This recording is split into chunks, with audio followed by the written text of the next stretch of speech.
හරි.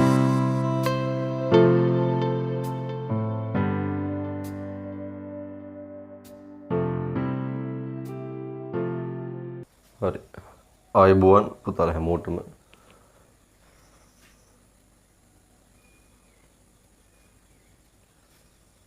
බලන්න මං කියන එක ඇහෙනවා කියලා හැමෝම මට හෑන්ඩ් සිග්නල් එකක් දෙන්න බලන්න.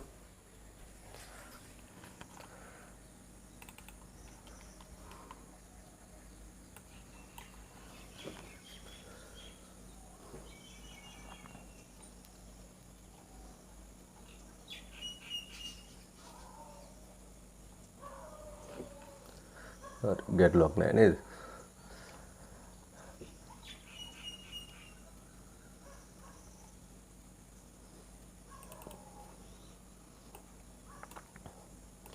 හරි. එතකොට පුතාලාගේ ආලෝකයට අදාළව අපිට අද සාකච්ඡා කරන්න යන්න තියෙන්නේ මම හිතන හුඟක් අපිට ගණන් පැත්තක් තමයි කරන්න තියෙන්නේ. ගිය සතියේ ඔයාලත් එක්ක මම සාකච්ඡා කරනවා පූර්ණ අභ්‍යන්තර පරාවර්තනය කියන સિદ્ધාන්ත වෙනකම්. පූර්ණ අභ්‍යන්තර පරාවර්තනය. හරි. එතකොට ඒකේ කිරණයක ගමන් මඟ විස්තර කිරීම කියන කොටස වෙන්න ඇති අද අපිට මුලින්ම සාකච්ඡාව කරන් යන්න ඉතුරුලා ඇත්තේ. කිරණයක ගමන් මඟ විස්තර කිරීම.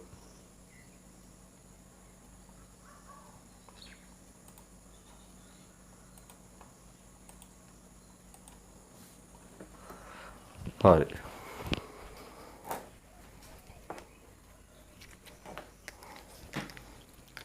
එතකොට ආලෝක කිරණයක ගමන් මඟ විස්තර කිරීම යටතේ මම පුංචි ගැටලුවක් එක්ක කතා කරගෙන යනවා නම් පුතා හිතන්න මෙන්න මේ වගේ මේ ගාන හදනව නෙවෙයි මේක විස්තර කරන එක විතරයි කරන්නේ කොහොමද හදන්නේ කියලා දාගන්න එක කරන්න යන්නේ ගණන් වෙනම වාට සාකච්ඡාව අපි කරනවා ගැටුවාකාර වෙනව තියෙන නිසා. ඔගේ වීදුරු කුට්ටියක් තියෙනවා. හරි. එතකොට මේ පැත්තේ වාතය මේ පැත්තේ වීදුරු මෙයාගේ වර්තනාංකය අපි වීදුරු වල 6 බෙදීම 5ක් විතර වෙනවා. ඒක වීදුරු වර්ගත් එක්ක වෙනස් වෙන්න පුළුවන්. එතකොට මෙන්න මේ මුහුණත මම මේක A B කියලා කියන්නම්. මෙහෙන් C D කියලා කියන්නම්. එතකොට ඍජුකෝණී මොකක් හරි වීදුරු කොට්ටියක මුහුණතක් නෙමෙයි පෙන්වලා තියෙන්නේ. එතකොට මේකට අපි ඔන්න වගේ තීටා කෝණයක් ආනතව ආලෝක කිරණයක් එව්වහම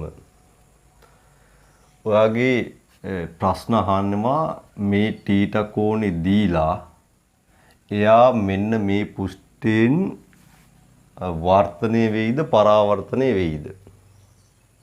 ඔයාලට මේ තීටා කෝණේ දීලා ප්‍රශ්නයක් අහන්න පුළුවන් මේ පුෂ්ඨයේදී වර්තනය වෙයිද නැත්නම් පූර්ණ අභ්‍යන්තර පරාවර්තනය වෙයිද?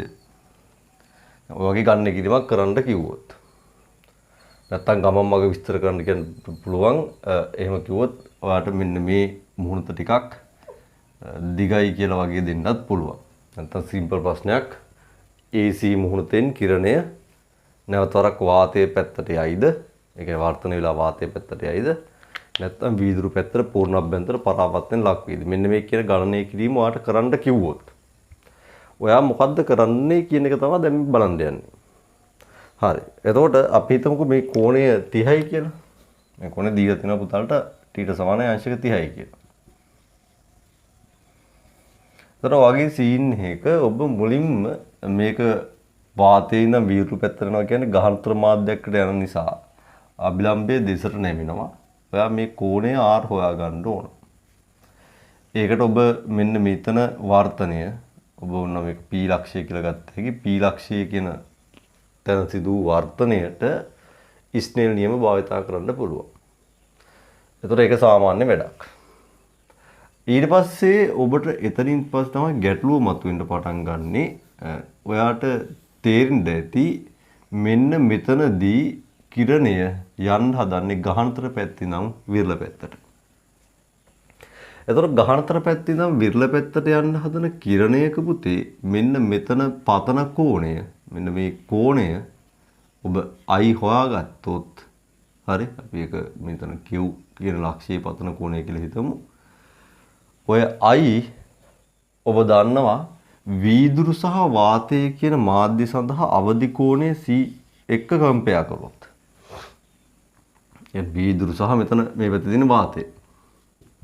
ඔය දෙක අතර අවදි කෝණය ගන්න එකලා කම්පයා කරොත් මේ I එක මේ C ට වඩා I චූටි වුණොත්.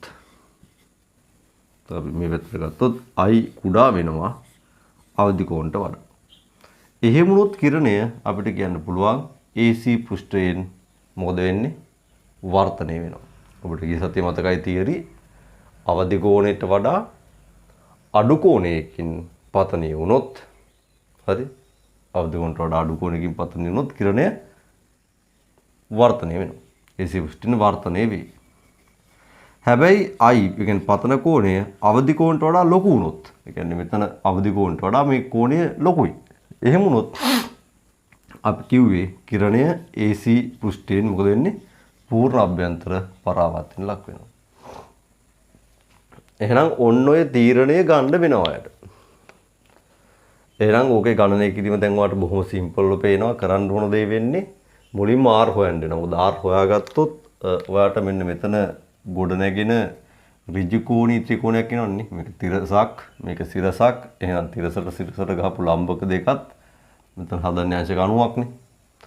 R හොයාගත්තාම I හිව්ව හැකි. ඊට පස්සේ Iත් එක්ක C කම්පෙයාර් කරන්න නම් C හොයාගන්න වෙනවා. එහෙනම් I හොයන්න වෙනවා. I හොයන්න මුලින්ම R හොයන්න වෙනවා. නැකටම R හොයුව හැකි. R හෙව්වට පස්සේ C හොයාගන්න වෙනවා. sorry I හොයාගන්න වෙනවා. I හොයාගත්තට පස්සේ I සහ C දෙන්න කම්පෙයාර් කිරීම කරන්න පුළුවන්. මෙන්න මේ කම්පෙයාර් කිරීමෙන් තමයි ඔබ තීරණය කරන්නේ වර්ධන වේද පූර්ණ අභ්‍යන්තර පරාවර්තන ලක් වේද. එහෙනම් මෙන්න මේ කතාව විතරයි අපි ලියාගන්නේ. ගන්න කිරීම කිසිම දෙයක් ලියන්න යන්නේ නෑ. එතකොට මෙතනින් පස්සේ ඔයගේ වැඩක් ආවොත් කරන්න ඕන මෙහෙමයි කියන කතාව පේන්න තමයි අපි මේ ටික සටහන් කරන්න යන්නේ. හරි. එහෙනම් මෙතනින් පස්සේ කිරණෙක් ගමන් මග විස්තර කිරීම වෙන්නේ ඔන්න වගේ වැඩක්. ඔබට විශේෂයෙන්ම මේ වගේ ගැටලු එන්නේ ගහනතර පැත්තේ ඉඳන් විරල පැත්තට යද්දී කිරණය වර්ධනය වේද පරාවර්තන වේද කියන එක චෙක් කිරීම කරන්න වෙනවා. නමුත් මෙන්න මේ වගේ තැනක විරල ඉඳන් ගහනතර පැත්තට යද්දී එකම තියරියයි තියෙන්නේ. විරල ඉඳන් ගහනතර පැත්තට ගියොත් යන්නෙම වර්ධනය වෙනවා. එහෙනම් මේ වගේ තැන්වල විරල පැත්තේ ඉඳන් ගහනතර පැත්තට යද්දී කිසිම පරීක්ෂා කිරීමක් කරන්න වෙන්නේ නැහැ. කෙලින්ම වර්ධනයක් වෙනවා කියලා හිතාගෙන ගාන හදනවා. පැහැදිලිද? හැබැයි ගහනතර ඉඳන් විරල පැත්තට යන්න හදන හැම වෙලෙම අවදි කෝණයක් හොයාගෙන පරීක්ෂා කිරීමක් කරන්න ඕන. වර්ධනය වෙනවද? පූර්ණ අභ්‍යන්තර පරාවර්තන වෙනවද? තියරි තමයි වර්ධනය වෙනවා අවදි කෝණයට වඩා අඩු පතන කෝණයකින් වැටුනහම. පූර්ණ අභ්‍යන්තර පරාවර්තන ලක් වෙනවා අවදි කෝණයට වඩා වැඩි පතන කෝණයකින් වැටුනහම. හරි. එහෙනම් ඔබ ගහනතර මාධ්‍යකින් නම් විරල මාධ්‍යයට යන්න යද්දී පතන කෝණයයි ඒ මාධ්‍ය දෙක සඳහා අවදි කෝණයයි හොයාගෙන කම්පෙයාර් කරලා තීරණය කරනවා මෙයා වර්ධනය වෙයිද පූර්ණ අභ්‍යන්තර පරාවර්තන ලක් වෙයිද. තේරුම් ගත්තද මේ කිව්ව කාරණා ටික? හරි බලන්න ඔය ටික ඔයාලට පැහැදිලි නම් මේ කරන්න ඕන දේ පැහැදිලි නම් මට හෑන්ඩ් සිග්නල් එකක් දෙන්න. තේරෙන්නේ නැත්නම් මැසේජ් කරන්න. ඔය කියන දේ පැහැදිලි ඔබට මෙහෙම තමයි කරන්න ඕන කියන එක පැහැදිලි. පැහැදිලිලා මට හෑන්ඩ් සිග්නල් එකක් දෙන්න.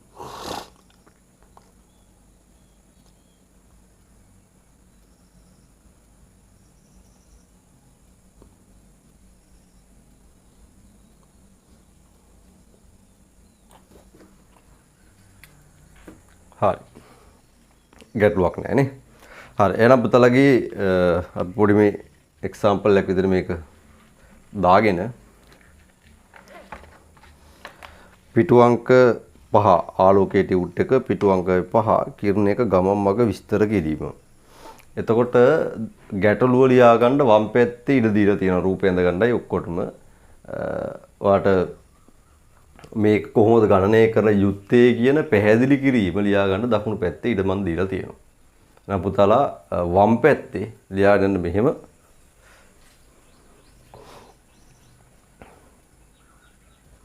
രണ്ട് පහත රූපයේ පෙන්වා ඇති පරිදි පහත රූපයේ පෙන්වා ඇති පරිදි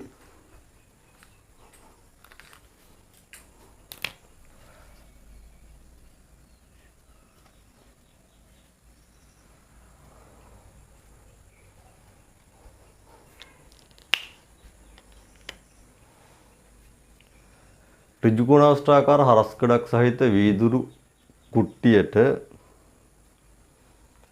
ඍජුකෝණාෂ්ටාකාර හරස්කඩක් සහිත වීදුරු කුට්ටියට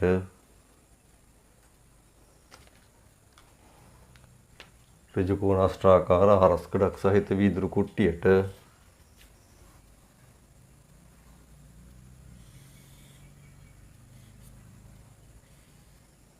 පතනය වන ආලෝක කිරණය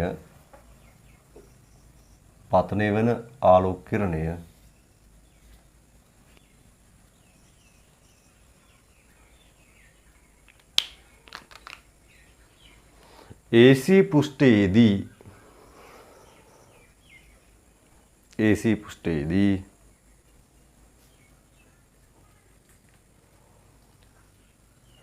නැවත වාතය තුළට නිර්ගමනය වේද නොවේද යන්න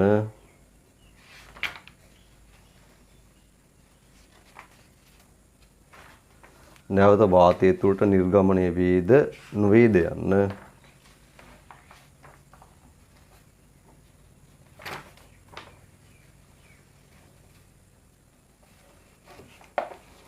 ගණනය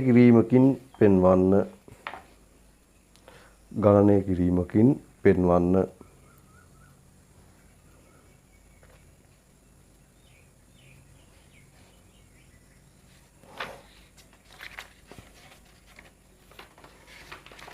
හරි පුතල් දැන් ඇඳ ගන්න අර යටින් තියලා තියෙන ඒවා එපා රූපේ විතරක් ඇඳ ගන්න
හරි ඒක ඇඳලා ඉවරලා මට හෑන්ඩ් සිග්නල් එකක් දෙන්න. ඇඳලා ඉවරයි නම් හෑන්ඩ් සිග්නල් එකක් දෙන්න.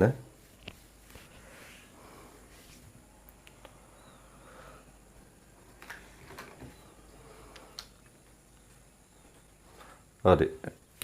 දැන් දකුණු පැත්තෙන් ගන්න අංක 1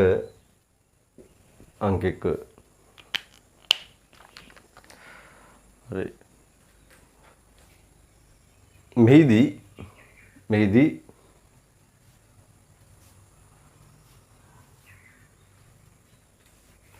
AB පෘෂ්ඨයේදී කිරණය මේක කරන හැටි අපි විස්තර කරන්න ලියන්නේ එක මේ කරන්න පුතේ.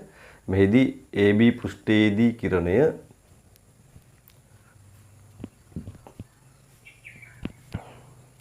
විරල මාධ්‍යයක සිට ගාහන්තර මාධ්‍යයක් දෙසට ගමන් කරන බැවින් විරල මාධ්‍යයක සිට ගාහන්තර මාධ්‍යයක් දෙසට ගමන් කරන බැවින් විරල මාධ්‍යයක සිට ගාහන්තර මාධ්‍යයක් දෙසට ගමන් කරන බැවින්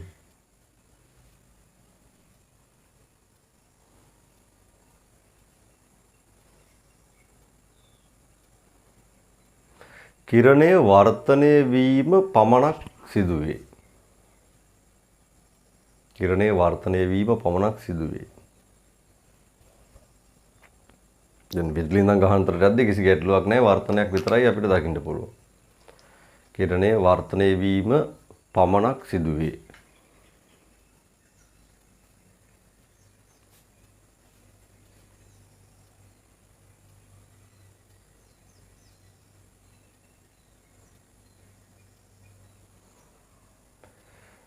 ආය වෙනම හරි ඒකටම හරි කමන්නේ ලියා ගන්න. එම වර්තනය සලකා ස්නේල්ගේ දෙවන නියමය යෙදීමෙන් R කෝණය සෙවිය හැක. එම වර්තනය සලකා ස්නේල්ගේ දෙවන නියමය යෙදීමෙන් R කෝණය සෙවිය හැක. එතකොට ස්නේල්ගේ දෙවන නියමය දැන් ලියලා පෙන්නන්න මම යන්නේ පුතාලා බලා ගන්න. එතකොට ස්නේල් නියමය ලියන්න කිව්වේ එතන වර්තනාංකය අතරක් එතන කෝණේ සයිනය. එතන අභිලම්බයත් එක්ක හදපු කෝණය ගන්න. එක්වරක් sin 30 සමානයි මේ පැත්තේදී මේ මාධ්‍ය වර්තනාංකය කියන්නේ 6 බෙදීම 5 වතාවක් ඒ කෝණය. මතකනේ? ඔන්න ඕකෙන් ඔබට sin 30ට භාගය දාලා මේගොල්ලෝ එක පැත්තට අරගෙන දශම වලට බෙදලා sin inverse වලින් r හොයාගන්න පුළුවන්. එහෙම ගණන් අපි හදලා පෙන්නනවා. දැනට ඔබ ওই සමීකරණ ලියලා නවත්තන්න. එතකොට ලියපු තාලේ මතකයි එක්වරක් මෙතන කෝණේ sin අගය. ස්නේල්ගේ දෙවෙනි නියමය මතකයි සමානයි මෙතන තියෙන වර්තනාංකයේ වතාවක් මෙතන කෝණය. එතන මේ කෝණය හැමතිස්සෙම මතක තියාගන්න කිරණය අභිලම්බයත් එක්ක හදපු කෝණයක් වෙන්න ඕන. දැන් මේ ඔබට මේ කඩිරි වලින් නිරූපණය වෙන්නේ අභිලම්බ ටිකනේ. අභිලම්බ අඳිද්දි රූප සටහන් වල හොද්දට මතක තියාගන්න මේ වගේ දික් වෙන්න අඳින්න. එතකොට සමහරට ඔබට මේ වගේ ත්‍රිකෝණ එහෙම නිර්මාණය වෙනවා. එතකොට අර ලේසි ඔබට ජ්‍යාමිතිකව සමහර කෝණ හොයන්න වෙනවා. දැන් මෙතනත් ඔබට පේනවා R දන්නවනම් I හොයන්න වෙන්නේ සරල ජ්‍යාමිතියෙන්. ඒ ජ්‍යාමිතික රූප ටික ඇඳෙන්නේ ඔබ ඔය අභිලම්බ එහෙම හොද්දට දික් කරලා ඇඳගත්තාම පොඩි කෙටියට අඳින්න වෙන්නේ ඔබට ඒ ජ්‍යාමිතික රූප පේන්නේ. පුරුද්දක් විදිහට අභිලම්බ ටිකක් දිගට අඳින්න. හරි. එහෙනම් පුතලා මේක ලියන් ඉවර ඇති. ඊට පස්සේ අංක 2 මොකද්ද? දැන් මේක කරේ R සෙවීමනේ ඔය කරේ. අංක 2 ඔබ කරන්නේ I හොයා ගන්නවා. එතකොට I හොයා ගන්න මොකද්ද ඔබ පාවිච්චි කරන්නේ? I ධන R ඕනනම් කෙලිම අංශක 90යි කියලා ලිව්ව හැකිනේ. මේ දෙක එකතු 90ක් වෙන්න එපා මෙයා මෙහෙම නිසා. ඒක නිසා ඔබට කෙලින්ම ලියන්න පුළුවන් R දන්නවනම් I හම්බෙනවා අංශක 90ෙන් R අඩු කරාම. හරි. එතකොට එහෙනම් අපිට අංශක 90කින් ඔබ හොයාගත්ත R කෝණය අඩු කරලා I කීයද කියලා හොයාගන්න පුළුවන්. පැහැදිලිද? හරි. ඒක බොහොම සිම්පල්. ලියන්න අංක 2 ඉහත සම්බන්ධයෙන් R සෙවූ විට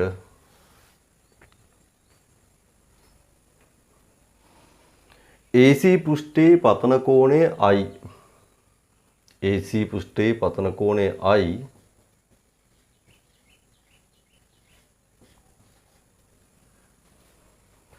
සරල ජ්‍යාමිතියට අනුව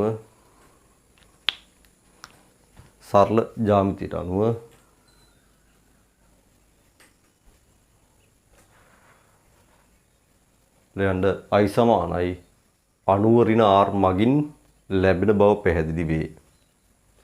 I සමානයි 90 ඍණ R මගින් ලැබෙන බව පැහැදිලි වේ. I සමානයි 90 ඍණ R මගින් ලැබෙන බව පැහැදිලි වේ. එහෙනම් ඔන්න ඔයාට 90න් ඔයා හොයාගත්ත R අඩු කරලා දාලා පුතේ හොයාගෙන යන්න පුළුවන්. මොකද්ද ඔයාගේ I කෝණය කියලානේ. පැහැදිලි කියලා මං හිතනවා. අර බාහිරව මෙහෙම දැන් ගානක් අපි අද හදනවා. තව චුට්ටෙන් ගණන් දෙක තුනක් ඔයා හදනවා. හදද්දි ඔයාට මේක මොකද වෙන්නේ කියලා තීරණය කරගන්න පුළුවන්. අපි ලස්සනට වැඩේ කොට දාගන්න පුළුවන්.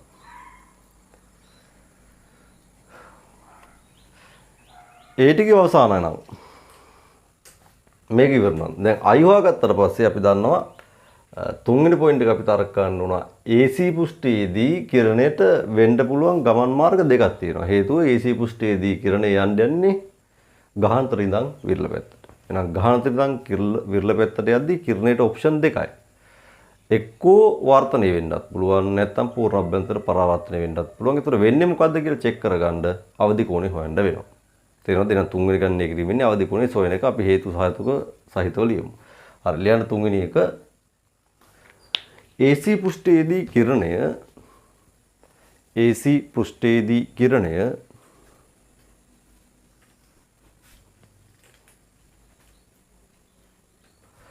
ගාහන්තර මාධ්‍යයක සිට විරල මාධ්‍යයකට ගමන් කිරීමට උත්සාහ කරන බැවින්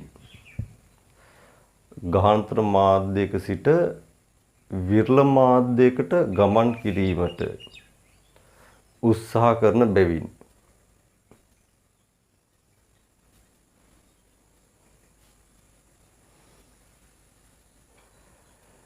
එය එම පෘෂ්ඨයේදී වර්තනය වීම හෝ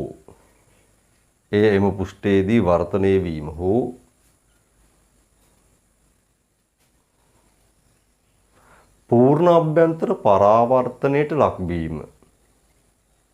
එය එම පෘෂ්ඨයේදී වර්තනය වීම හෝ පූර්ණ අභ්‍යන්තර පරාවර්තනයට ලක්වීම සිදුවිය හැක.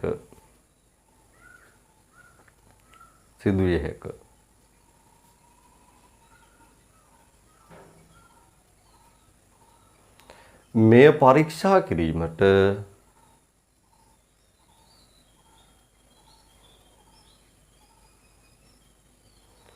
අනුරූප මාධ්‍ය දෙක සඳහා අවදි කෝණය සෙවිය යුතුයි. මෙය පරීක්ෂා කිරීමට අනුරූප මාධ්‍ය දෙක සඳහා අවදි කෝණය සෙවිය යුතුයි. අවදි කෝණය ඕන C සෙවිය යුතුයි. එතකොට අපි දැන් C හොයන හැටි සමීකරණයක් විදිහට මතක් කරගන්න. ඔබට මතකයි sin C මම දැන් උපකණ්ඩ යන්නේ සමානයි n එක බෙදීම n දෙක. n එක කියන්නේ මම කිව්වා හැමදේම දාන්නේ අපි විරල තැන් වලට. ඒක අපි දාන්නේ විභාගෙට එහෙම වෙන්න ඕනේ ගාහන්තර sin C සමානයි n එක බෙදීම n දෙක මතකනේ. එහෙනම් n එක කියන්නේ දැන් ඔබේ වාතය විරල මාධ්‍යය වාතයනේ. ඒතර එයා 1යි. n දෙක කියන්නේ වීදුරු. එයා 6 බෙදීම 5යි. ඔය දෙක අරගෙන ඔබ මේකේ උඩට මාරුවේදී 5 බෙදීම 6යි. ඕක දශම ස්ථාන 4කට විතර බෙදලා sin inverse බලලා C හොයාගන්න ඕන. හරිද? එතකොට නිකන් ඕක ඔහෙ ලියලා තියන්න. එතකොට අවසාන පොයින්ට් එක අපි තව පොයින්ට් දෙකයි ලියන්නේ මෙන්න මේ කතාව. ඒ කියන්නේ හතරවෙනි එක ලියන්නේ මෙන්න මෙච්චරයි. මේ දෙකක් තුනක් විතර යයි. හරි? එකත් ඔළුවේ තියාගෙන මම හිතන ඉඩ නම් ඇති වෙන්න ඕන. නේද? හරි. මදුනත් නේ කරන්න දෙයක් නැහැ. හරි. ඉඩ මදුනා නම් මට මැසේජ් එකක් දාන්න. හරි. මට ඉතින් කරන්න තියෙන්නේ ඒතර කොලයක් අරන් ලියා ගන්න කියන එක විතරනේ. පුතාල තුන්වෙනි එක ලියන්නේ නම් sin C සමානයි n එක බෙදීම n දෙක. ගිය සතියේ මතකනේ උපකරාවක sin C සමානයි n එක බෙදීම n දෙක. n එක කියන්නේ විරල n දෙක කියන්නේ ගහනතල. එහෙනම් මෙතන විරල කවුද? වාතයනේ. විදුරු ගහනතල. ඒතර වාතයේ වර්තනාංකය කියන්නේ කවුරුත් මේක 1යි කියලා ගන්න ඕන. ආසන්න වශයෙන් එකක් වෙන්නේ. ඔක 1.2 දෙවෙනි දශම ස්ථානයෙන් විතර ඉලක්කමක් එනවා. ඉතින් අපි දෙවෙනි දශම ස්ථානට වඩා එහාට යන්නේ නැති නිසා වාතය අපි 1යි කියලාමයි ගන්න. ඒ කියන්නේ රික්තී වර්තනාංකයම තමයි ගන්න. නමුත් රික්තයට වඩා වාතයේ වර්තනාංකය චුට්ටක් වැඩි. හරි. ඒක හැබැයි 1.0 ඊට පස්සේ ඔන්න තුන්වෙනි දශම ස්ථානයෙන් විතර ඉලක්කමක් එන්න පටන් ගන්නවා. හරි. ඉතින් අපි ඒවා නොසලකා ඇරලා කෙලිම 1යි කියලා ගමු. එතකොට විරල 1යි වාතය නිසා ගාහන්තර පැත්ත වීදුරු 6 බෙදීම 5යි. අරන් ඕකෙන් ඔබ sin C හොයන්න ඕන. හරි. එතකොට ඔබට හැමතිස්සෙම දැන් මේක සිම්පල් ත්‍රිකෝණමිතිය ඔබට මතක නම් තේරෙනවා මේක දශම ස්ථාන 4කට බෙදලා C හොයාගන්න sin inverse බලන්න වෙනවා. හරි. ඒක දැන් අපි අද මතක නැත්තම් අපිට ඒ ටික සාකච්ඡා කර හැකි. ඒව ටික මම පෙන්නන්නම්. දැනට ඔයාලට තියෙන ওই ටික ඔළුවේ තියාගන්න විතරයි. හරි. එහෙනම් අපි ඔය ටික ඉවරනම් මට හැන්ඩ් සිග්නල් දෙන්න බෑ. මේ ටික ලියලා ඉවරන. ඉක්වනේ. හරි. මොකක්ද තේරෙන්නේ තියෙනවා මැසේජ් දාන්න. හරි. ඊට පස්සේ ගන්න 4. හතරින් පොයින්ට් එක. ඊළඟ I could I see වේ නම් කිරණය AC පෘෂ්ඨයෙන් හරි වර්තනය වේ. පතර කෝණයට කුඩයි අවදි කෝණයට වඩා එන කිරණ AC පෘෂ්ඨයෙන් වර්තනය වේ. මේ ඔක්කොම තියරි ගිය සති ඉගෙන ගත්ත තියරි. කොහොමද ඔයා ඔක කියන්නේ කියලා මගෙන් අහන්න එපා. ඒකට මේ කතාව තමයි ගිය සතියේ ඔහොම උඩ බැලුවොත් තියෙන ටිප් එකේ ඔක. I could I see වේ නම් කිරණ AC පෘෂ්ඨයෙන් වර්තනය වේ. ඊපස්සේ I විශාලයි C වේ නම් කිරණය AC පෘෂ්ඨයෙන් පූර්ණ අභ්‍යන්තර පරාවර්තනයට ලක් වේ. හරි. I විශාලයි C වේ නම් කිරණය AC පෘෂ්ඨයේදී පූර්ණ අභ්‍යන්තර පරාවර්තනයට ලක් වේ.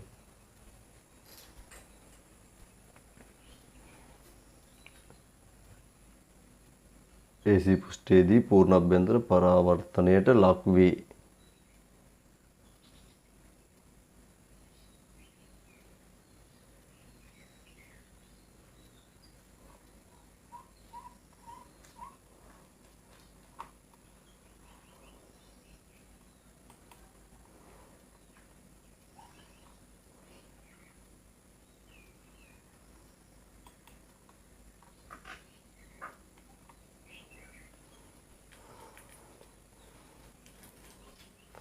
හරි නේද? එහෙනම් පුතාලට අන්තිම පැහැදිලි මොකද්ද මෙතන සීන් එක කියලා. එහෙනම් මෙන්න මේ concept ටික practice කරන්න ඔබට ගැටළු ආකාරයේ දෙකේ ගණන් දීලා තියෙනවා. අපි ගැටළු ආකාරයේ 1යි 2යි දැන් හදලා මුලින්ම ඉමු ඉස්සරහට යන්න කලින්. හරි? එහෙනම් පුතාලා ගැටළු ආකාරය එකට එන්න දැන් ආලෝකයේ ගණන් හදන්න පුතේ ආලෝකයේ වෙනම තියාගන්න මේ එක්ස්ට්‍රා ක්ලාස් නිසා වෙනම පොත් තියාගන්න වෙයි ඈ. හරි. එක්ස්ට්‍රා ක්ලාස් එකට වෙනම පොතක් තියාගන්න. මොකද දැන් දිගටම මම මේ එක්ස්ට්‍රා ක්ලාස් වැඩි කරනවා. මොකද වගේ නිර්දේශ පොඩ්ඩක් කලින් කරලා දෙන්න. මේක ඔබට හම්බුණු නොමිලේ රිවර්ස් ක්ලාස් එකක් කියලා හිතාගත්තාම හරි. වෙනදා ඉතින් අපි මෙවුවා රිවර්ස් ක්ලාස් එකක් වෙනමනේ කරන්නේ. ඒතකොට දැන් මම මේ ක්ලාස් එක කොවිඩ් එකත් එක්ක ඔයාලට මේ විදිහට ලබා දෙනවා. ඒකට නොමිලේම ලබා දෙනවා. ඉතින් ඒක අවශ්‍ය කට්ටිය කරගන්න පුළුවන්. මනිත් කට්ටියට ඊට පස්සේ මම නැවතරක් මේක කරනවා. ඒක පුද්ගලානුබද්ධයි සමහරුන්ට වැඩියෙන් කරාම එතකොටත් පන්ති ඉන්නේ නැහැ. ඒතර ඒගොල්ලන් හිමින් අරන් යන්න ඕන. සමහර චරිත ඉන්නවා වැඩි චුට්ටක් ඉක්මනින් කරගන්න ඇල්මක් දක්වනවා. වැඩක් ගන්න කැමති. ඒතර ඒගොල්ලන් තමයි මේ වැඩි. මේක ඉවරෙච්ච ගමන් මම බොහෝ විට වගේ නිර්දේශ අග පාඩමකට අත ගහනවා පදාර්ථයේ ගුණ වගේ. පදාර්ථයේ ගුණ වගේ පාඩමකට අත ගහනවා. එතකොට මේක බොහෝ විට මම අදහස් කරන් ඉන්නේ ඔයාගේ සාමාන්‍ය ෆිසිකල් පන්තියේ ගියත් බොහෝ විට ඔන්ලයින් through හරි මේ පන්තිය දිගටම කරයි යන්න. මොකද මට මේක මෙහෙම කරාම නිර්දේශයේ තුට්ට මාස 3ක් විතර කලින් ඉවරයක් කරලා දෙන්න පුළුවන් ඔයාලට. ඒත් එක්කම අපිට ආයතන තුල පන්ති පටන් ගත්තාම පේ ක්ලාස් එකක් කරන් ගිය හැකි අපිට කිසි කරදරයක් නැතුව මොකද මේ පැත්තෙන් මම මේක මේ විදිහට දෙන්න නිසා. ඒතකොට තියරි ළමයින්ටත් හැමෝම මේකට එකතු වෙද්දි මට තියරි ස්ට්‍රෙස් එක ටිකක් අඩුත් වෙයි. ඔයාලගේ නිර්දේශය දැන් යන තාලේ හැටියට බොහෝ විට පස්සට යන්න chance එක වැඩි. ඒත් කියන්න බෑ දැන් උන්න 2021 නම් ඇදලා නොවැම්බර් 15 වෙනකම් මම හිතන්නේ නිල වශයෙන් දැනුවත් කරලා තියෙනවා පස්සට යනවා කියලා. එතකොට ඔයාලගේ එක්සෑම් එකත් පොඩි කාලයක් පස්සට යයි නොවැම්බර් ගණන් නම් වෙන එකක් නැතුව යයි. බොහෝ විට ඒ කියන්නේ අගෝස්තු එන්ඩ් එකේ එක්සෑම් කියන්නේ ඔයාලගේ ඉස්කෝලේ පටන් ගත්තොත් එතනින් පස්සේ ඔය වැක්සින් කරන්නත් එක්ක රට නෝමල් වෙලා දිව්වොත් මේවා ඉතින් ඔක්කොම ඉස්ප්‍රත්යෙන් තමයි කියන්න වෙන්නේ. මොකද දැන්ට ඩෙල්ටාද මොකද්ද කියලා එකක් කියනවා නේද? හෙට ඇල්ෆා බීටා ගැමා ලැම්ඩා ඔය ඔක්කොම එන්න පුළුවන්. ඒ જાතියේ ඒවා ඔක්කොම වෙද්දි වැක්සින් එකට උක හරියන්නේ නැහැ කියලා කිව්වොත් ඊට පස්සේ ආය වහනවනේ. ඔය දැන් මේක නිකන් අපිට එන කර්මයක් වෙලා නැතිනේ නේද? නැත්තම් පස්සේ මිනිස්සු ගණන් ගන්නෙම නැතු. දැන් අර දකින්න ඇති ප්‍රයුක්ත වලට එංගලන්තුන් නේද? ඔක්කොම නවත්තලා මම හිතන්නේ වැක්සින් ගහලා ඉවරයි වෙන්න ඇති. සංචරණ සීමා මාස්ක් ඔක්කොම විසි කරලා උම්මන් බලාගෙන සමාජ මාධ්‍ය වලට වෙලා නටනවා දැන්. හරි. එතනින් පස්සේ තව අලුත්ම ලෙඩක් හැදිලා ඉන්න පටන් ගන්න ඉද්දන්නේ. ඉතින් කොහොම හරි කරන්න දෙයක් නැහැ. මිනිසා ධර්මයෙන් පිරියෙද්දි නේද? සාමාන්‍ය ස්වභාව ධර්මයේ දෙන දඬුවම්. ඉතින් දැන් ඒක දැන් පේනවා ඒක මේ කතන්දර ඉස්සර අපි කිය හිටියා. දැන් අපි ඒකේ සත්‍යතාවය විදිනවා. ඒක මිනිසාගේ පිරිහීමත් එක්ක නේ. පිරිහීම කියන්නේ මේ පුතේ අලුත් දේවල් නෙමෙයි. ඉතින් පිරිහීම කියන්නේ පරිසරය කරන විනාශ කිරීම නේ. භෞතික දියුණු වෙනවා කියලා පරිසරය නාස්ති කරනවා. ඒ වගේන ප්‍රතිපාක ඉතින්. හරි. ඉතින් තව ස්වභාවික ව්‍යසන කොච්චර ගන්නවට එන්න වෙයිද දන්නේ නැහැ. කොහොම හරි මේ ව්‍යසන මැදින් හරි මේ ලෝකේ අපි නේද ජීවත් වෙනකන් යන්න වෙනවනේ. මේක කරන් යන්න නම් අනිවාර්යෙන් අපිට ඒ කාලේට ඒ විදිහට හැඩ ගැහෙන්න වෙයි. ඒතර අපි දන්නේ කොයි වෙලේද ආයේ ෆිසිකල් පන්තියක් හම්බෙන්න වෙන්නේ කියලා. සමහරට මට පේන තාලට 2021 කියලා ළමයින්ට ෆිසිකල් පන්තියකින් පන්තිය ආරම්භ කරන්න chance එකක් ලැබෙයිද දන්නේ නැහැ. ඔහොම නේද දැන් අගෝස්තු end එකේ පාසල් පවත්වන්න plan කරනවා කියන්නේ සැප්තැම්බර් වල try කරයි මේක. සැප්තැම්බර් වල පන්තියට ගෙනි. ඒතර ඔක්තෝබර් නොවැම්බර්. හරි. ඔය කියන කාලට හරියට ඉස්කෝලේ දුවන්න පටන් ගන්න නැත්නම් ටියුෂන් එකට ඔක එක දෙන්නේ නැහැ. ඉස්කෝලේ සාමාන්‍ය දුවලා දැන් නම් තියෙන කන්ඩිෂන් එකත් එක සමහරට දෙන්න පුළුවන්. නමුත් එහෙම දුන්නේ නැත්නම් ටියුෂන් එක තවත් පස්සට අදිනවා. එහෙම ගත්තොත් නොවැම්බර් ළමයි ඒ කියන්නේ 2021 දරුවන්ට සමහරට අපිත් එක්ක සජීවී පන්තිකය හම්බෙන්න බැරි වෙන්න පුළුවන්. ඒතොර ඒ වෙලාවේ කවුරු හරි දැන් මේ විදි තීරණය කරොත් ඒගොල්ලෝ තීරණය කරලා ඉන්නවනම් ළමයි දෙන්නෙක් මම මේක නේද ආයෙ පාරක් ඉස්කෝලේ පටන් ගත්තට පස්සේ කරන්න යනවා කියලා ඉතින් තේරෙන්නේ කෙලින් උට ඒ ලෙවල්ම අත්තරලා දාන්න වෙනවා. නැත්නම් 22ත් එක්ක එකතු වෙන්න වෙනවා. ඒතර ඌ ඔන්ලයින් වලට අප්‍රියතාවක් දක්වනවා නම් ඉතින් උට විකල්පයක් නැහැ. විකල්පයක් නැහැ. කෙනෙකුට කියන්න පුළුවන් මට ඔන්ලයින් සෙට් වෙන්නේ නැහැ. වචන දෙකෙන් කියන්න පුළුවන්. සෙට් වෙන්නේ නැහැ කිව්වට වැඩක් නැහැ. මට සෙට් වෙන්නේ නැත්නම් ඉතින් එහෙනම් වෙන රස්සාවක් කරන්න තමයි වෙන්නේ. ඒක නිසා මේකට අපිට අනුගත වෙන්න වෙලා තියෙන්නේ. ඒක නිසා ඒකත් ලොකුවට බලන් ගියාම මේ ලොකු සීන් එකකුත් නැහැ මේකේ. චුට්ටක් මහන්සි වෙන්න විතරයි තියෙන්නේ නේද? පොඩ්ඩක් ඔන්ලයින් වලට තමන්ගේ නේද ඔය තිරය ලොකු කරගන්න try කරන්න හැමතිස්සෙම. ප්‍රධානම ප්‍රශ්නේ තමයි පොඩි ෆෝන් එකක් දිහා බලන් කරන්න අමාරුනේ. මොනවද try කරන්න තිරය පොඩ්ඩක් ලොකු කරගන්න. තිරය ලොකු කරගන්න කොහොමද කියලා මම කියන්න ඕනේ. මුලට ඒවා තේරෙනවනේ. හරි. දැන් මම ඔයාලට ටියුට් එක ෂෙයා කරන්න යන්නේ. ඔයාලා එතකොට ඔයාලගේ යන්න ඔයාලා කෙලිම ගැට්ටු ආකාරවලට යන්න මම ෂෙයා කරනකන් ඉන්න ඕනේ. පුතලගේ එකේ ගිහිල්ලා ගැට්ටු ආකාරයේ එකේ ගණන් තුනක් තියෙනවා. මේක මම හදන්න පටන් ගන්නකම් ඔයාලා කරගෙන යන්න.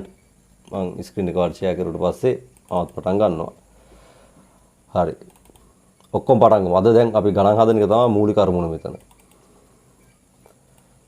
මම හිතන්නේ දැන් මේ වෙද්දී ත්‍රිකෝණමිතික වගු නැති කට්ටිය නේද විනාඩි කිහිපයක යාලට නිශ්ශබ්දතාවයක් පවත්වන්න තමයි වෙන්නේ. ඒගොල්ලෝ ත්‍රිකෝණමිතික වගුවක් හොයාගන්න වහාම. ගෙදර පීරලා ත්‍රිකෝණමිතික වගුව හොයන්න සමහරට හම්බෙද්දි පන්ති ඉවර වෙන්නත් පුළුවන්.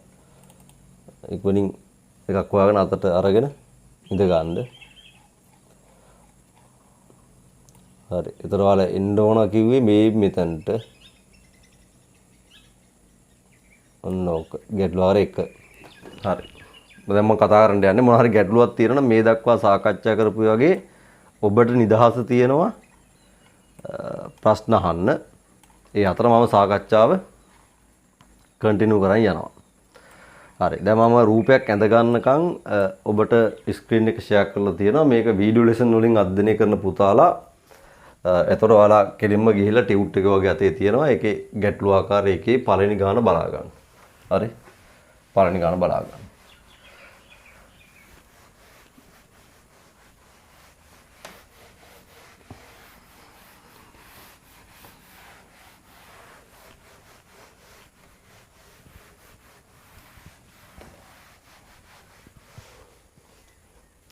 මොකක්ද දරුවනේ පළවෙනි ගාන කියන්නේ සංඛ්‍යාතය 4.5 වැඩි කිරීම 1014 හර්ට්ස් වූ ආලෝක තරංගයකට කිසියම් මාධ්‍යයක් තුලදී 4 වරක් 10 ඍණ 7යි මීටර් තරංග ආයාමයක් ඇත. තරංග ආයාමය දීලා තියෙනවා. හරි. දැන් රික්තයේදී ආලෝකය මෙන්න මෙච්චර ප්‍රවේග ගමන් කරයි නම් එම ආලෝකය සඳහා මාධ්‍ය වර්තනාංකය සොයන්න.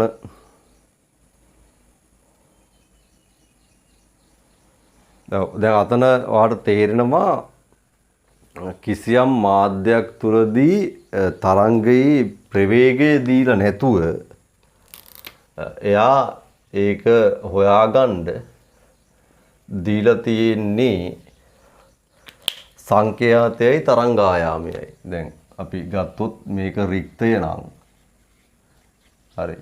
ඔයාලට වීඩියෝ එක දෙන්නම්. රික්තයේ ඉඳන් එන කිරණයේ වේගය දීලා තියෙනවා. ආලෝකයේ වේගය 3/10යි. ඉතින් කවුරුත් මේක දෙන්න ඕනත් නෑ ඔබ දන්නවා. ඊට පස්සේ මෙන්න මේ දෙවෙනි මාධ්‍යයට එද්දී ප්‍රශ්නේ අහන්නේ මාධ්‍ය වර්තනාංකය. නමුත් ඔයාලට මේ කිරණේ දීලා තියෙන වේගය හොයාගන්න දත්ත දෙකක්. මොනවාද දත්ත දෙක? මේ කිරණය සංඛ්‍යාතය. ඔබට ඉදිරියේදී කියනවා සංඛ්‍යාතය කියන එක පුතේ මාධ්‍ය මත තීරණය වෙන්නේ නැහැ. නිසා මේක මොන මාධ්‍ය ගියත් එකම සංඛ්‍යාතයක් තියෙන්නේ. හරි. එතකොට ඒක නිසා අපිට සංඛ්‍යාතය ගැටලුවක් නැහැ. ඔබ දැනට සංඛ්‍යාතය ගැන මතක තියාගන්න. සංඛ්‍යාතය හැමතිස්සෙම තීරණය කරන්නේ එයා ඇති වෙන්න හේතු වෙච්චි ප්‍රභවය විතරයි. ප්‍රභවයෙන් තමයි ඒක බලපෑම එන්නේ. ලැම්ඩා 4/10 ඍණ 7යි. හරි.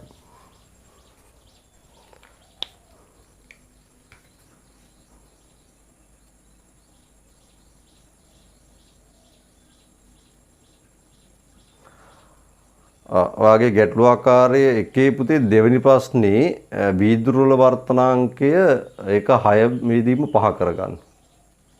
ඔයාගේ උතනම ගැටළු ආකාරය එකේ දෙවෙනි ප්‍රශ්නේ ජලයේ වර්තනාංකය 4 බෙදීම 3යි වැරදීමකින් වීදුරුවල වර්තනාංකය 4 බෙදීම 3යි දාලා තින්නේ. ඒක 6 බෙදීම 5 කරගන්න. ඉස්සරහට යන්න දරුවේ 6 බෙදීම 5 කරගන්න මේ මෙතන.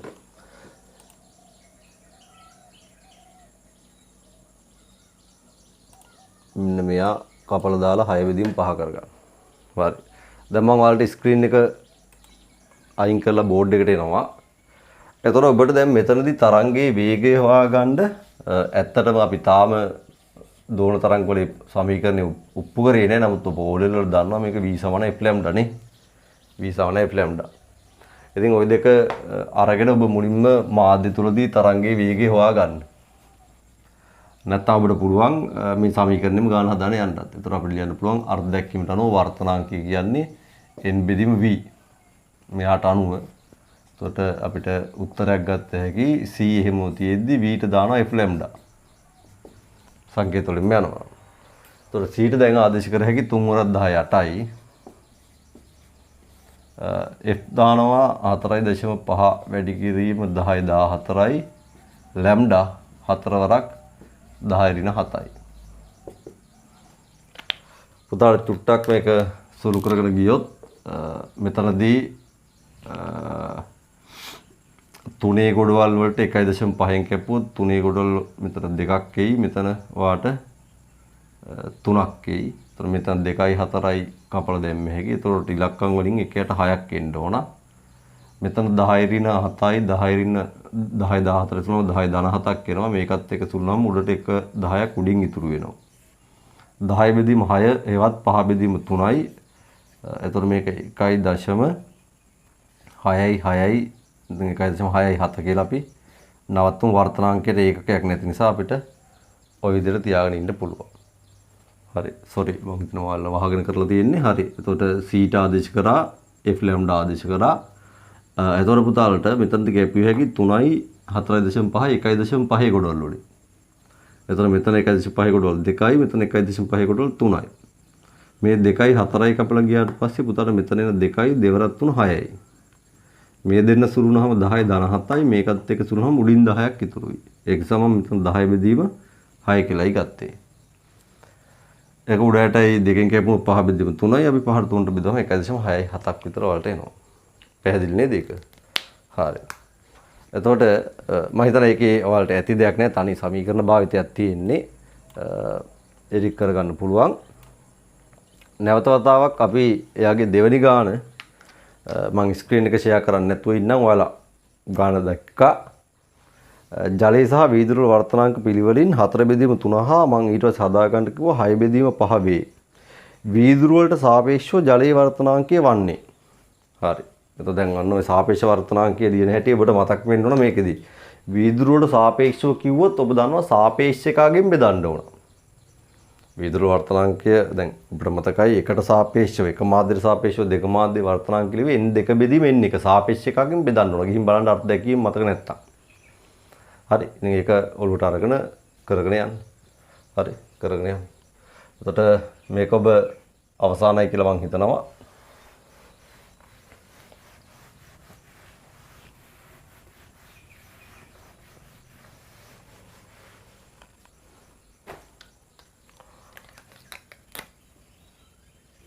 වීදුරු වලට සාපේක්ෂව ජලයේ වර්තනාංකය එනවා NW බෙදීම NG කියලා කිව්වේ ග්ලාස්. හරි. එතන මේ තියෙන්නේ ජලය මේ තියෙන වීදුරු. ඒතර සාපේක්ෂ එකකින් බෙදුවා. එතකොට ඔයාලට කියලා තියෙන එහෙම නේද? වීදුරු වලට සාපේක්ෂව ජලයේ වර්තනාංකය හොයන්න කියලා තමයි කියන්නේ. හරි. එහෙනම් වීදුරුවට සාපේක්ෂව ජලයේ වර්තනාංකය ගද්දි ජලයේ වර්තනාංකය 4 බෙදීම 3ක් කියලා දීලා තියෙනවා වීදුරු වර්තනාංකය 6 බෙදීම 5යි. සුරු කරගත්තොත් ඔයාලට 5 බෙදීම 6 පල්ලෙහාට ගිහිල්ලා උඩට කැපෙනවා මෙතන දෙකකින් වගේ නේද? එතකොට මෙතන දෙවරක් 5 10යි යට 9ක් වගේ 10 බෙදීම 9ක් වගේ දශමවලට විතර බෙදලා ගන්න ඕනේ. එතකොට 1.0 ආය 10ක් ඉතුරු වෙනවා 1.1 ඔහොම යන්නේ නේ. හරි. බලන්න මේ ටික හරිනමට හෑන්ඩ් සිග්නල් එකක් දෙන්න බලන්න මේ ටික වලට ගැටලුවක් නැහැ කියලා. හරි නේද? පුළුවන් නේ. හරි. එහෙනම් වලට ওই ටික ඉවර නම් පුතේ තුන්වෙනි ගාන කියනවා. වාතය තුල ගමන් කරන ආලෝක කිරණයක් වාතය එළිරක් මාධ්‍ය අතුරු මුහුණතක් මත පතනය වන්නේ අංශක 30ක පතන කෝණයක් සහිතවය. එය මාධ්‍ය තුලට අංශක 30ක වර්තන කෝණයක් සහිතව වර්තනය වන්නේ නම් එම මාධ්‍ය තුල ආලෝකයේ වේගය කුමක්ද කියලා අහනවා.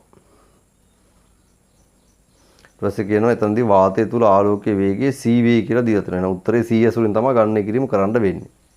හරි? ඔක 3/10යි කියලා ගන්න තිබ්බ. නමුත් ඒගොල්ලෝ ඒක c වේ කියලා දාලා තියෙනවනේ. එහෙනම් අපිට වාතය තුලදී ආලෝක වේගය ඒ කියන්නේ රික්තී වේගයම තමයි වාතය තුලදීත් අපි ගන්නෙ. හරි. නමුත් ඊට වඩා වාතය චුට්ටක් කරන අඩු වෙන්න ඕන. කොහොම හරි කමන්නේ අපි මේක දීලා තියෙන C කියලානේ. මෙන්න C දාගෙන කරන්න. හරි C දාගෙන කරන්න. එතකොට මෙතනදී ඔබට පේනවා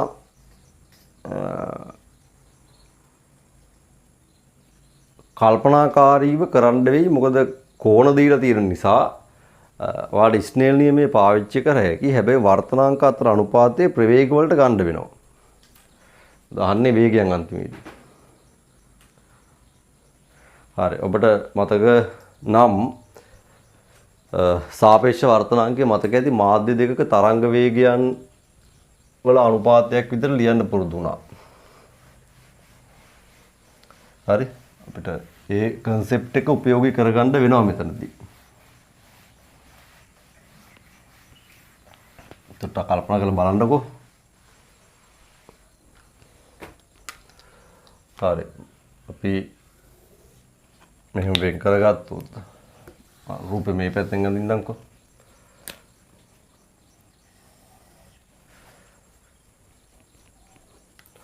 වාගේ කියනවා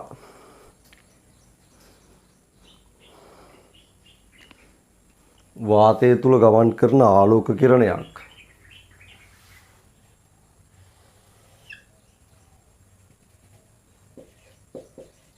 වාතය එතකොට මෙහා ඔයාලට දීලා තියෙන්නේ මෙතන අංශක 45ක පතන කෝණයකින් වැටෙනවලු මේ වාතය සහ මාධ්‍යයක් වෙන් කරන පොදු මුහුණතක් මතට. එන I එක දීලා තියෙනවා. මෙතනදී මේ කිරණය ගමන් කරන වේගයක් දීලා තියෙනවා c කියලා.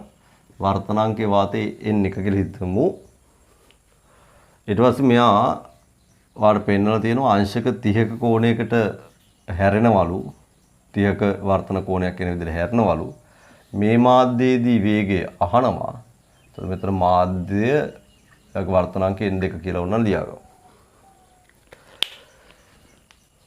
දැන් උතනදී ඔබට මුලින්ම ස්නේල්ගේ නියම ලියලා n1 n2 අනුපාතයක් ඒ කියන්නේ සාපේක්ෂ වර්තනාංකයකට උත්තරයක් ගන්න පුළුවන්.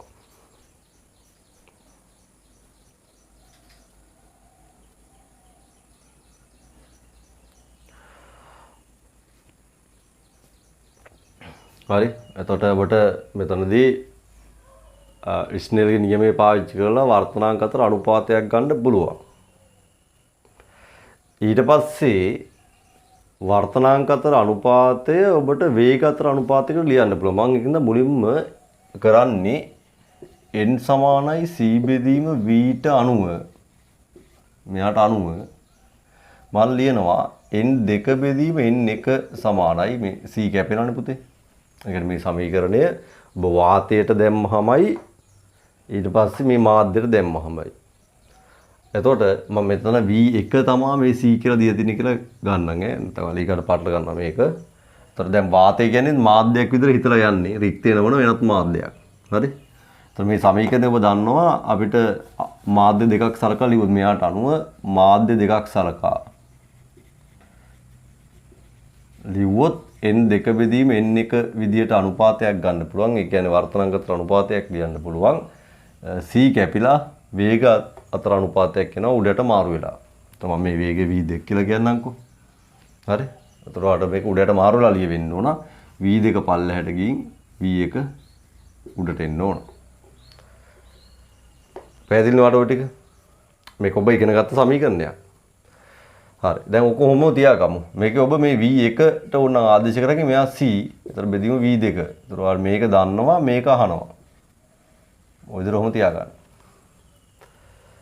ඊට පස්සේ ස්නේල්ගේ දෙවන නියමය. ස්නේල්ගේ දෙවන නියමය ලියනවා n1 වතාවක් sin 45 හරි සමානයි n2 වතාවක් sin 30 n2 වතාවක් sin 30.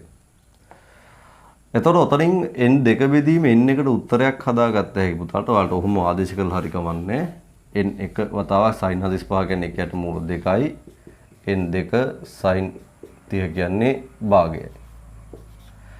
n2 බෙදීම n1 උක්ත කරලා බැලුවොත් ඔයාලට උත්තරයක් එයි. n1 මෙහෙට ගිහලා 2 මෙහෙට දාපුවම මේක නිකන් 2 බෙදීම මූල 2යිනේ. ඒක උඩ මූල 2 කියලා හදාන්න පුළුවන්. එතකොට ඔයාලට එකෙන් ඔබ අර කලින් ඔප්පු කරගත්ත එක කියන සමීකරණයෙන් මෙහා ලියන්න පුළුවන් c බෙදීම v2 කියලා. එතකොට මේක මූල 2යි කියලා හදාගත්තා. ඕකෙන් ඉතින් v2 උක්ත කරගත්ත හැකි. එතන උඩට එක අපලා මූල 2 හදාගත්තා නේද? v2 කියන්නේ c බෙදීම මූල 2යි. පුළුවන් මෙතන 2යි මූල 2යි කියපුවාම මූල 2යි කියලා ගත්ත හැකි. හරි උඩ 2 කියන්නේ මූල 2 වැඩි මූල 2නේ.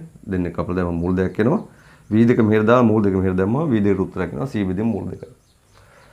කෙනෙකුට වාතයේ වර්තනාංකය 1යි කියලා අරගෙනත් ওই විදිහටම ඔප්පු කිරීමක් කරන්න පුළුවන් බෑ නෙවෙයි. පුළුවන් ගැටලුවක් නැහැ. ඔයාලට උත්තරයක් එයි. හරි. එහෙමත් ගන්න පුළුවන් වැරද්දක් නැහැ. හරි. එතන මම මෙතනදී පෙන්වන්න උත්සාහ කරේ ඔබට මෙන්න මේ වගේ වේගයන් දීලා තිබ්බොත් මොකද ඉදිරියට දුවට මේ වගේ ගණන් එනවා. වේගයක් දීලා තිබ්බොත් ඔබට වර්තනාංක අතර අනුපාතයක් වේගයන් වලට අරගෙන ගිහින් වේගයන් අතර අනුපාතයෙන් ලියාගත්තට පස්සේ ඔබට මෙන්න මේ සමීකරණය ඇතුලේ කියන්නේ ස්නේල්ගේ දෙවන නියමය ඇතුලේ අනිවාර්ය වර්තනාංක අනුපාතයක් හැදුවේ හැකි. ඒ අනුපාතය ඔබට වේගයන් වලට මාරු කරගන්න පුළුවන්. ඉස්සරහට අපිට ඕනේ නම් ඔයාට ඔන්න ඔය වර්තනාංක වෙනුවට වේගයන් අතර අනුපාතයකින් ගණන් හදන්න පටන් ගන්න පුළුවන්. දැන් දෝලන තරංග පාඩමේදී අපි කරන්නේ ඒක. දෝලන තරංග පාඩමේදී වර්තනාංක නෙමෙයි ගණන් හදන්න පාවිච්චි කරන්නේ මාධ්‍ය තුල තරංගයේ වේගයන් අනුපාතය. ඒ කියන්නේ මේ n අනුපාතය වෙනුවට මාධ්‍ය තුල වේගයන් අනුපාතය තමයි දෝලන තරංග වලදී භාවිතා කරන්නේ. හරි ඔබට ඊටාම ඉක්මනින් මේක දෝලන තරංග පාඩමේදී සාකච්ඡා කරනවා. මොකද දැන් ඔබ මේ කොටස් තමයි ආරම්භ කරන්න පටන් ගන්න තියෙන්නේ. හරි මොකද ඒතර පාඩම් දෙකේ යම් ගණනය කිරීම වල වෙනසක් එනවා. හරි මෙතනදී ඔබට වර්තනාංක වලින් ගණනය කිරීම කරන්නත් පුළුවන්. වර්තනාංක නැති තැන් වලදී ඒක මූලික තැන වෙන්නේ නැවතරක් මාධ්‍ය තුල වේගයන් අනුපාතයකට මේක මාරු කරගන්න එක. හරි එහෙනම් ඔබට මේක සෙට් නම් බලන්න මට හෑන්ඩ් සිග්නල් එකක් දෙන්න බලන්න ඔය කරපු දේ ටික ගැටලු සහිත නම් විමසන්න නැත්නම් මට හෑන්ඩ් සිග්නල් එකක් දෙන්න. හරි ගැටලුවක් නැහැ නේ. හරි ගැටලු ආකාරයේ දෙකේ